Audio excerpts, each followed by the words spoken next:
नक्कीच तज्ञ गेल्या 7 दिवसांपासून कोल्हापुरात संतगतीनं पंचगंगेचं पाणी वाढतंय आणि सध्या कोल्हापुरात पुराची परिस्थिती निर्माण झाली आहे. शहरी भागात काही ठिकाणी वस्तींमध्ये पाणी पोचलेलं आहे. कोल्हापुरातल्या शाहूपुरी, कुंभार गल्ली, विनसकर्ण, मुक्त सैनिक या वसतीत पाणी घुसले. त्याचबरोबर इचलकरंजीला देखील पुराचा फटका सध्या बसलेला आहे. त्यानंतर शिरोळ, कुंदवाड, हिरवा या गावातल्या नागरिकांनी स्थलांतर देखील केलेलं आहे. कोल्हापुरातल्या आंबेवाडी, चिखली, अरे या गावामध्ये देखील पुराचा विळखा बसला. त्यामुळे जिल्ह्यातल्या जवळपास 1300हून अधिक नागरिकांनी स्थलांतर देखील केलेलं आहे.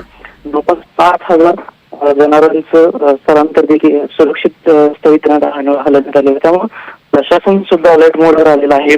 आज दिवसभर पावसाचा जोर जर राहिला तर पुन्हा पंचगंगा नदीच्या पाणी पातळीत वाढ होऊ शकते आणि कोल्हापूरचा जो राष्ट्रीय महामार्ग आहे पुणे बेंगलोर हा देखील आज बंद होऊ शकतो जर का प्रमाण असं जर राहिलं तर. त्याचबरोबर दुसरीकडे आलमट्टीसह पाण्याचा विसर्ग आहे तो देखील वाढवण्याची सध्या मागणी होते. धन्यवाद.